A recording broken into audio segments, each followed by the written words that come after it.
Hi there, I'm Amy from the Globetrotter Guru. It's www.globetrotterguru.com and I'm here with the fabulous Sharon Cracknell, who is the author of her new book. So can you tell us a little bit about your book, the title and what it's all about? Yes, my book is a travel memoir and it's called Pringles, Visas and a Glow-in-the-Dark Jesus.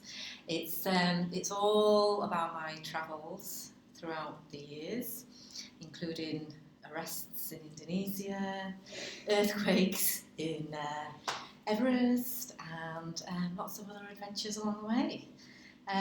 It's taken me 6 months to write, another 6 months to get it published, and it's available in bookstores, online, Amazon, Waterstones. And it was published last September, is that right? 30th of September, yes. And it took you 6 months to write? Yes, it did. So how did you actually go about writing it in 6 months? Basically, I got offered to house sit and cat sit for a couple of friends I met in West Africa. They live in the Blue Mountains in Australia. And so off I went. They went off travelling. I looked after their house and I wrote a book. Brilliant. So it's basically, I've actually read the first chapter, which was about the arrest in Indonesia, wasn't it? Yes. And you've got quite a humorous stance on your writing. I have, yes. And I really, really like that. Thank you. But it's not actually chronological, is it? It's a travel memoir. It's basically, do you go through a different country each chapter and give kind of a little sub-story? I do. It's a collection of all my adventures and stories.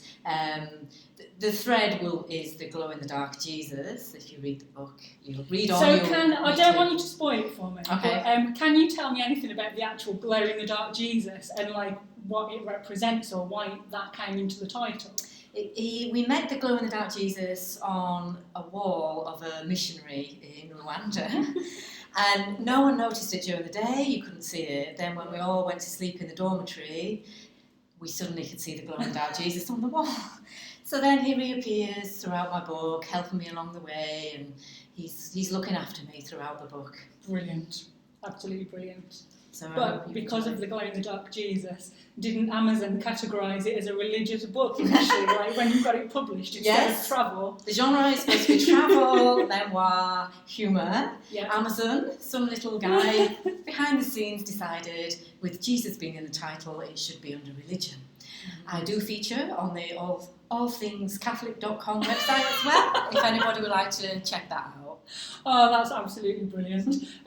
The viewers and people who read my blog, a lot of us are travel writers already, but we mainly blog. Yes. So have you got any advice for us if we want to go ahead and get a travel memoir published? Yes. What would kind of be the first 3 things you would say were the most important? Okay, the first thing is just, have some good stories anyway, some adventures, something to talk about.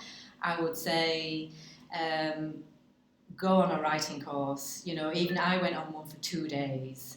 And it made such a difference to my writing style and basically where to start the book. And then getting it published, I would just recommend getting the Writers and Artists Yearbook. Get as many names of publishers as you can, email them all, give them what they want as 3 chapters, the book, whatever they ask for, and keep your fingers crossed. And different publishers ask for different requirements when you're They do, yes. Some will ask for the whole book, some will ask for 3 consecutive chapters. They all ask for different things. Just make sure you go on the websites and check each one before you write to them. Yeah. Okay, brilliant. So the question is, what have you got planned in the future? Are there any blog developments? Is there going to be another book that we can look forward to at all? Well, there's a lot of development on my blog at the moment, courtesy of you.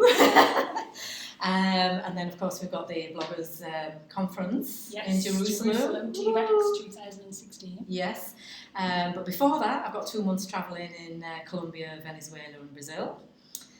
So that could then feature in a sequel book, which I would love to write. I just need to find another house in the Blue Mountains to sit down and write a book and just get engrossed in writing. So you can concentrate and get writing. Definitely. Brilliant. Thank you so much for your time today. No, thank you. Really appreciate it. It's been a wonderful day and I'm going to see you in Jerusalem. Yay!